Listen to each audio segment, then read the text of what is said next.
welcome you all to JMC Study Hub and I'm your mentor Medha Shukla. आज का जो हमारा topic है we'll be studying about models of advertising as well as theories of advertising कि किस किस तरह के अलग अलग मॉडल्स होते हैं जो एडवर्टाइजिंग को या एडवर्टीजमेंट को डिफाइन करते हैं and what are the theories related to it. Okay, so we'll be starting with the models first. And the first model of advertising is AIDA model. बहुत ही कॉमन और पॉपुलर मॉडल है advertising का जिसको हम AIDA model कहते हैं. And AIDA is a kind of acronym और एब्रिविएशन बेसिकली. ठीक है. So mainly this model was created by Strong in 1925 and Elmo Lewis in 1900. Okay, and the purpose is to make sure that an ad raise awareness, stimulate interest and leads the customer to desire and eventually action.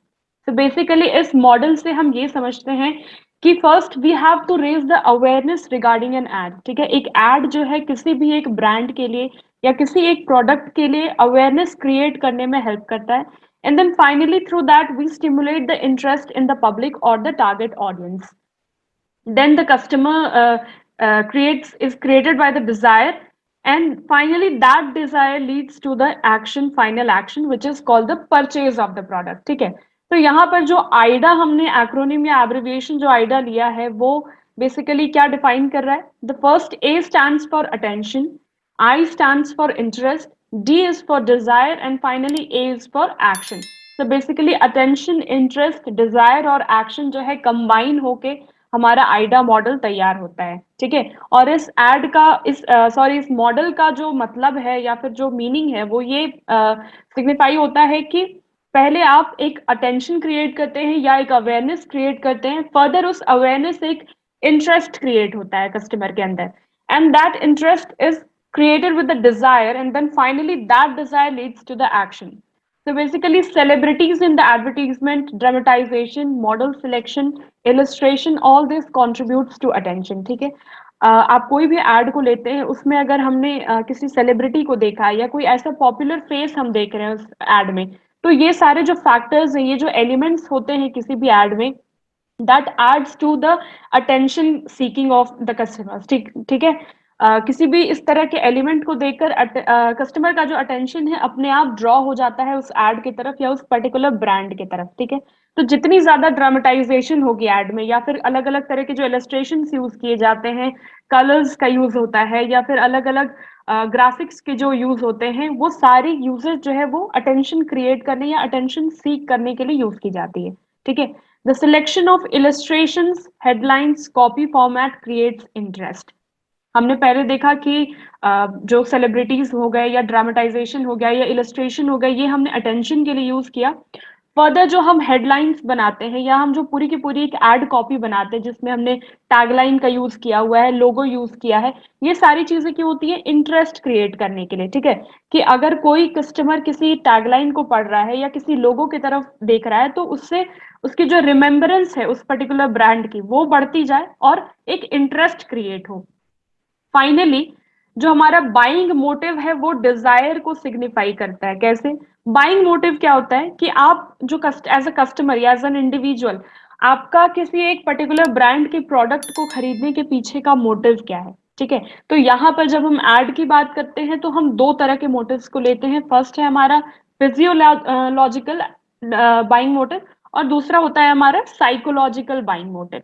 Physiological buying motive क्या है? That is connected with the self actualization जिसको आप कहते हैं, या फिर एक तरह से आप प्रेस्टीज कह सकते हैं. ठीक है. रेप्यूटेशन के लिए जिन चीजों को आप यूज करते हैं. तो basically if there is a need for reputation, ठीक है, आप कोई ऐसा प्रोडक्ट खरीद रहे हैं जिससे आपका रेप्यूटेशन बढ़े या फिर आपकी प्रेस्टीज इंक्रीज हो या फिर इनहेंस हो, उस बाइंग मोटिव को हम फिजियोलॉजिकल के अंदर कैटेगराइज करते हैं. एंड फाइनली साइकोलॉजिकल क्या होता है? साइकोलॉजिकल बाइंग मोटिव वो है जिससे हमारा जो बेसिक नीड है वो सेटिस्फाई होता है. ठीक है. कोई कस्टमर अपने बेसिक नीड को सेटिस्फाई करने के लिए अगर किसी प्रोडक्ट को खरीद रहा है या किसी चीज को परचेज कर रहा है तो दैट इज सेटिस्फाइंग हिज और हर साइकोलॉजिकल बाइंग मोटिव. ठीक है. वो साइकोलॉजिकल बाइंग मोटिव जो मोटिव है वो सिग्निफाई कर रहा है या फिर शो कर रहा है. ठीक है. तो फिजियोलॉजिकल हुआ आपका नीड फॉर रेपुटेशन और साइकोलॉजिकल इज आपका बेसिक नीड्स को सेटिस्फाई करने वाला मोटिव। ओके, तो ये जो दोनों मोटिव्स हैं हमारे buying motive, that is creating a desire in the customer to purchase a particular product. ठीक है, तो अब हमने अटेंशन देखा, we have created the interest, we have aroused the desire, and finally we will be moving towards the logical end of the desire aroused is to buy the product. ठीक है, तो हमारा जो फाइनल स्टेप है वो है हमारा purchasing the product या एक्शन जिसको हम कहेंगे। ठीक है, तो ये बेसिकली था हमारा Aida model. And the 6 steps towards the purchase of a product और सर्विस आर, हमने 6 पॉइंट्स में कैटेगराइज करके रखा है किसी भी एक प्रोडक्ट या सर्विस को अगर हम अवेल कर रहे हैं तो उसके परचेज के पीछे 6 स्टेप्स होते हैं जो इन्वॉल्व होते हैं। The first 2 steps are awareness to knowledge fall in the cognitive sphere of related behavioural dimension. Okay, so firstly the point will be related to the cognitive sphere. What is cognitive sphere? तो cognitive sphere जो होता है वो हमारा एक logic से related है। ठीक है, जब हम अलग अलग तरह के बिहेवियरल डायमेंशंस को देखते हैं तो वहां पर हमारा बहुत अलग अलग तरीके का एस्पेक्ट्स नजर आता है। ठीक है, पहला हमारा होता है cognitive sphere, and then there is affective sphere, and finally the behavioural sphere. ठीक है, तो कॉग्निटिव स्फेयर की जब हम बात करते हैं तो वहां पर हम लॉजिक फाइंड करते हैं, हम लॉजिक को देखते हैं।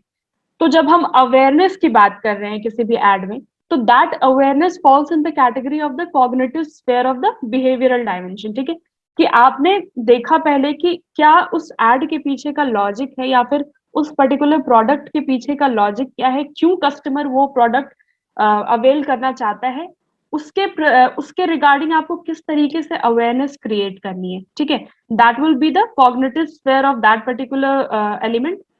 So advertisements such as announcement, descriptive slogans, jingles, skywriting, and teaser campaigns provide essential information and facts. तो फाइनली जब हम अवेयरनेस क्रिएट कर रहे हैं तो हम इस तरह के एडवर्टीजमेंट में जो एलिमेंट्स होते हैं उनको यूज करेंगे। और जो एडवर्टीजमेंट हम अवेयरनेस की कैटेगरी में कैटेगराइज करते हैं वो है हमारे अनाउंसमेंट या फिर descriptive slogans, jingles, sky writings और टीजर कैंपेन्स।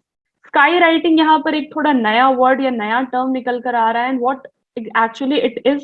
तो स्काई राइटिंग क्या होती है, कई बार आपने एड्स में देखा होगा कि एक कोई भी एक पर्टिकुलर मैसेज है, ठीक है, रिगार्डिंग एन ऑफर, डिस्काउंट और launching of a new product, कोई भी चीज, ठीक है, किसी भी तरह का कोई मैसेज, अगर वो एक ट्रेल ऑफ स्मोक के थ्रू आपको दिखाया जा रहा है ना, फॉर एग्जाम्पल कोई एक एरोप्लेन है और वो एक स्मोक क्रिएट करते हुए एक पर्टिकुलर प्रोडक्ट, एक पर्टिकुलर मैसेज को जो है या स्लोगन को दिखा रहा है, शो कर रहा है उस पर्टिकुलर एड में। ठीक है, तो उसको हम उस मेथड को या उस प्रोसीजर को हम स्काई राइटिंग कहते हैं। ठीक है, क्योंकि स्काई इज एसोसिएटेड विथ, वहां पर हम स्काई दिखा रहे हैं, and we are depicting the total procedure, the complete procedure के किस तरीके से उस मैसेज को डिस्प्ले किया गया है।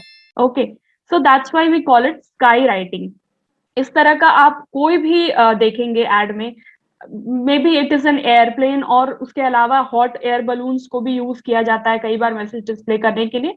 All these come under the category of sky writing. ठीक है, उसके अलावा जो टीजर कैंपेन्स होते हैं या प्रमोशनल कैंपेन्स होते हैं, जिंगल्स होते हैं बहुत सारे एड में, जो कि बेसिकली इसीलिए यूज किया जाता है ताकि एक रिमेम्बरेंस क्रिएट हो कस्टमर के माइंड में। ठीक है, सो the awareness falls in the category of cognitive sphere, and the advertisement related to it are announcement or the descriptive slogans or the skywriting and promotional campaigns.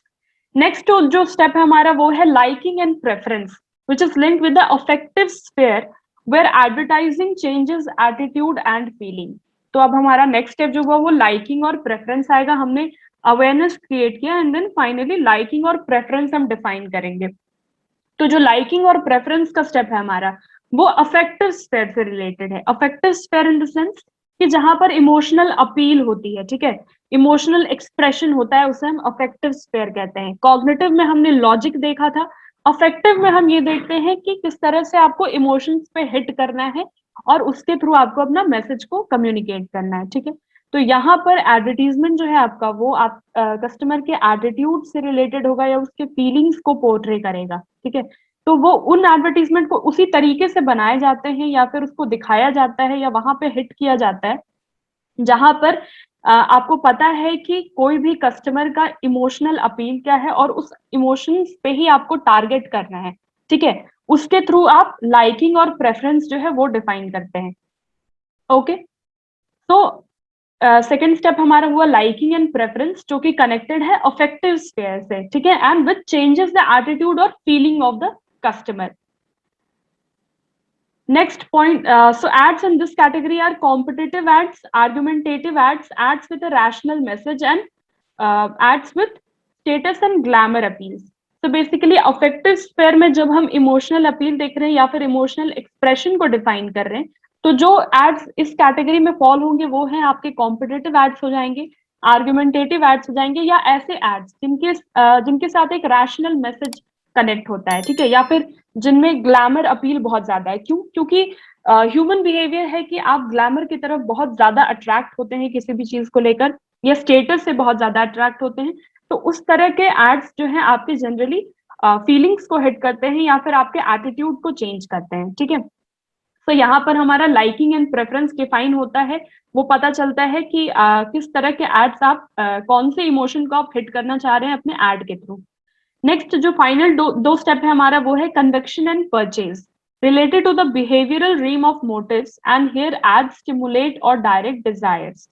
तो basically अब हमारा final दो step आ रहा है वो है कन्विक्शन परचेज. कन्विक्शन का मतलब होता है कि a firm belief regarding something, ठीक है, किसी भी तरह का कोई फर्म बिलीफ हो गया या ओपिनियन हो गया, एक जो फाइनल जजमेंट या ओपिनियन हम जिसको कहते हैं ना, वो हमारा कन्विक्शन होता है.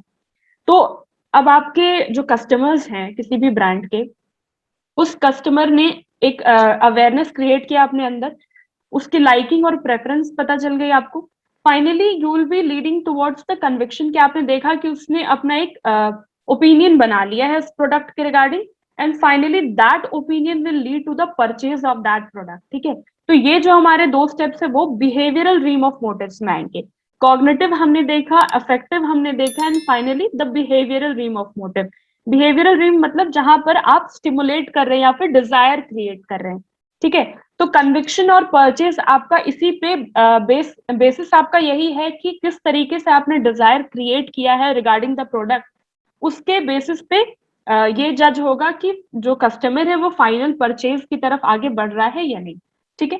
So this was basically the 6 steps regarding the Aida model कि कैसे किसी भी कोई भी कस्टमर जो है किसी प्रोडक्ट के परचेज की तरफ आगे बढ़ता है, ठीक है, स्टेप बाय स्टेप फॉलो करता है वो towards the purchase of a product और service. Okay, this was AIDA model.